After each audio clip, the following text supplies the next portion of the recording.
for a lot of people, and that let the trash is something in the ground.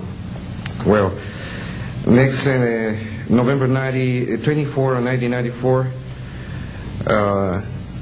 we have on service officially our new radar system, and after that moment we have information very exactly about of these sightings at the same time with the pilots and detections. That's why I'm here, because we consider in my country that this is very dangerous. We have a lot of more cases, but I don't want to use more time in this. But it's very important that the people on the world knows these events and consider that could be very dangerous for aeronautical situation, especially in my country. I don't know why in my country that's occur frequently, but the point is that happens, and we consider dangerous, and we have only unfortunately one trash, but we don't want to have another more. Thank you very much, and I'm sorry for my English.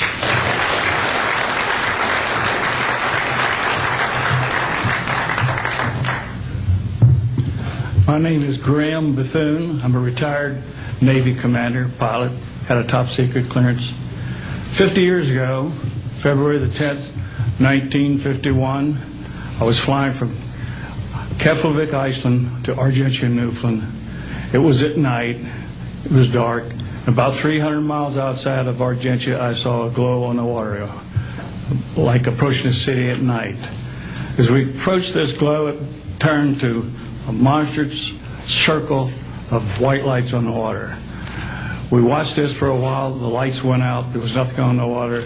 Next thing we saw was a yellow halo, small, much smaller than whatever it was launched from, and that was 15 miles away, up to our altitude. Because of the trajectory, I disengaged the autopilot, shoved the nose over to try to go under this thing.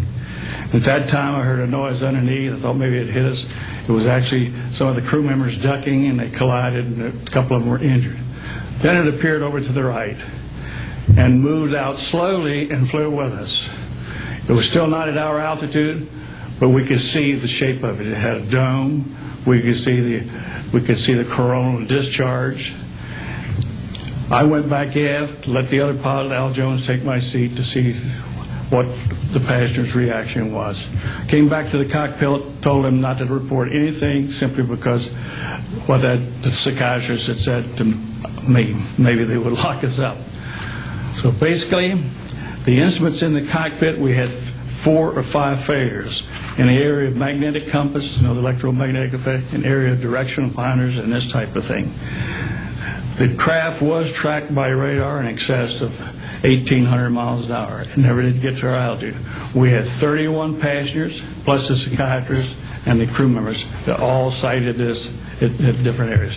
When we landed at Argentia, Newfoundland, we were interrogated by the Air Force, an excellent interrogation, Captain Paulson. When we landed at the Naval Air Test Center here at Patuxent River, we were required by Navy intelligence to make out individual reports. Out of the National Archives, I have the 18-page official Navy and Air Force report. I've made up a report to straighten out all the truth. There's a stack of books out there this high that have written all of this up. So the truth is here. I will testify under oath before Congress that everything that I have said is true.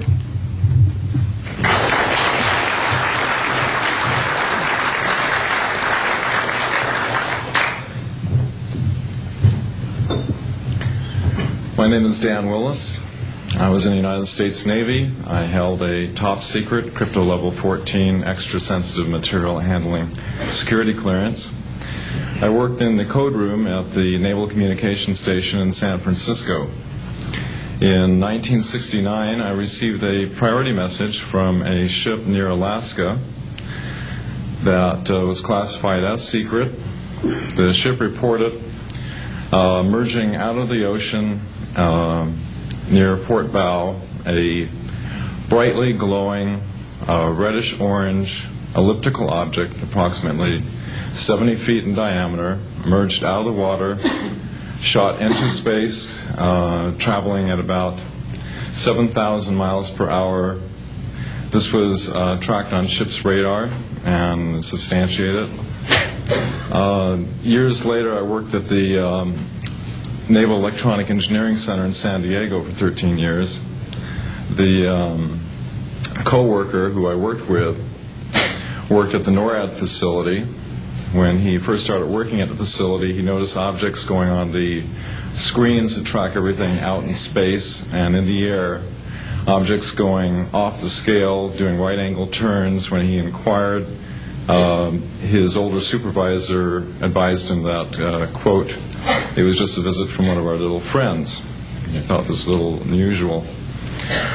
These statements are true. I'm willing to testify under oath before Congress. Thank you.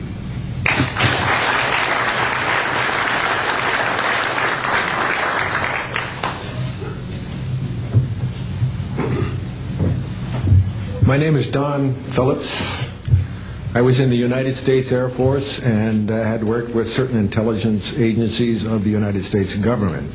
Prior to my Air Force, prior to joining the Air Force, I worked for the famous Lockheed Skunk Works. And I was working for them when I was attending college, and I worked for them in the capacity as a design engineer.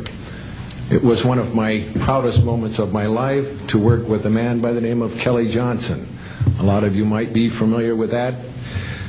It turns out that the models of aircraft that we were building, as you know, were all classified, were in the deep black, and that I came in on the end of the U-2 project. My main project was known later as the SR-71.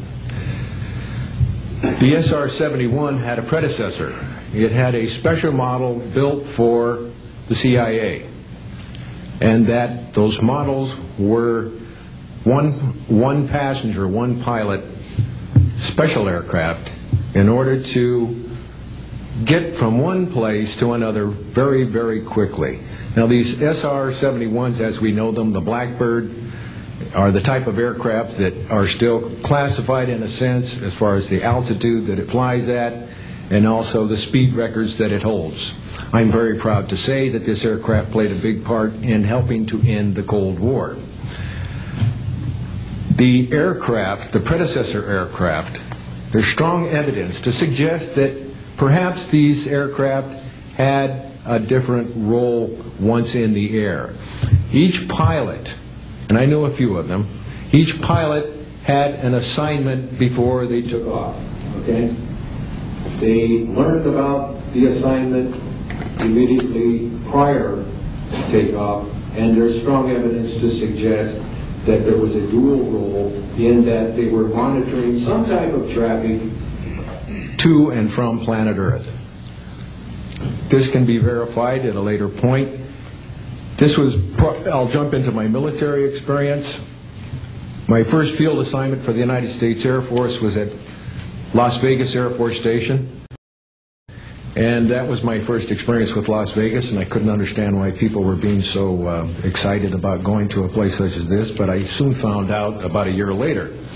Nellis Air Force Base is located there. Nellis is a major training center for different types of special aircraft and fighter aircraft, one of the premier training sites for pilots all around the world. However, when I learned that my assignment was at a radar site 50 miles out of town, up near Mount Charleston, I had no idea where I'd be, so finally in the daylight I was able to find the location and reported in 1965 for duty. In 1966, early in the morning, about 1 to 2 a.m., I was staying there on base, and our barracks were at about 8,000 feet. I heard a lot of commotion. You know, at that altitude, sound carries tremendously. And I thought, well, it's early in the morning.